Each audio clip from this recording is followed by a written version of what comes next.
హిందూ పురాణాల ప్రకారం హనుమంతుడు ఒక శుద్ధ బ్రహ్మచారి. కానీ హనుమంతుడికి కుమారుడు ఉన్నాడంటే మీరు నమ్ముతారా? అలాగే హనుమంతుడికి తన కుమారుడికి మధ్య పెద్ద భీకర యుద్ధం అయితే జరిగింది. ఈ రెండు విషయాలు మీరు తెలుసుకోవాలనుకుంటే వీడియో ఎంతవరకు చూడండి. ఫుల్ ఇన్ఫర్మేటివ్గా ఉండబోతుంది. ఇంకెందుకు ఆలస్యం, లెట్స్ గెట్ ఇంటూ వీడియో. హనుమంతుడు అనే పేరు వినగానే మనలో అందరికీ తెలియలేని ఏదో ధైర్యం అయితే కలుగుతుంది. అలాగే శ్రీరాముడిపై అతనుకున్న భక్తి ఎంత ఉంటుందో మనలో అందరికీ కూడా తెలుసు. అలాగే మెయిన్ విషయం ఏంటంటే హనుమంతుడు ఒక శుద్ధ బ్రహ్మచారి. అలాగే తన జీవితాన్ని మొత్తం కూడా ధర్మానికే త్యాగం చేశారు. ఈ లంకా దహనం తర్వాత హనుమంతుడు లంకని మొత్తం అగ్నితో కాల్చేస్తాడు. ఆ వేడికి హనుమంతుడు సముద్రంలోకి దూకుతాడు. సముద్రంలోకి దూకిన తర్వాత తన శరీరం నుంచి ఒక చెమట బిందువు అయితే సముద్రం లోపలికి పడుతుంది. సముద్రంలోకి పడిన తర్వాత ఆ చెమట బిందువుని ఒక చేప అయితే మింగుతుంది. ఆ చేప దైవశక్తి వల్ల గర్భం దాల్చుతుంది. ఆ గర్భం నుంచి పుట్టిన వారే తన కుమారుడు మకరధ్వజుడు.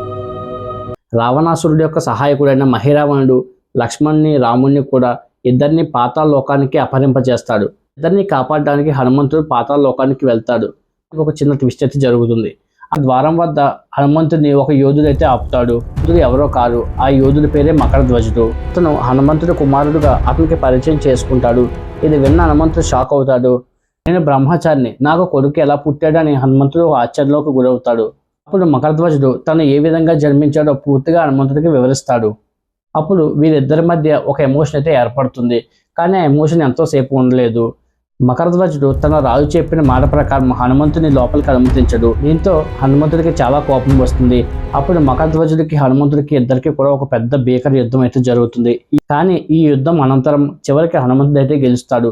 ఎందుకంటే కేవలం హనుమంతుడి యొక్క చెమట బిందువు నుంచి పుట్టిన మకరధ్వజుడికి అంత బలం ఉంటే ఇంకా హనుమంతుడికి ఎంత బలం ఉంటుందో మనం అందరం కూడా ఊహించుకోవాల్సిన అవసరం లేదు. ఇలా వీరి యుద్ధం చావుకైతే దారి తీయలేదు.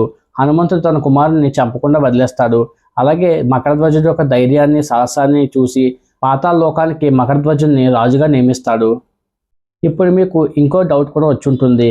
ఈ కథ రామాయణంలో వాల్మీకి మహర్షి ఎక్కడా కూడా రచించలేదు. ఇది ప్రాంతీయ పురాణాల ప్రకారం ఆధారంగా తీసుకొని చెప్పబడిన స్టోరీ మాత్రమే.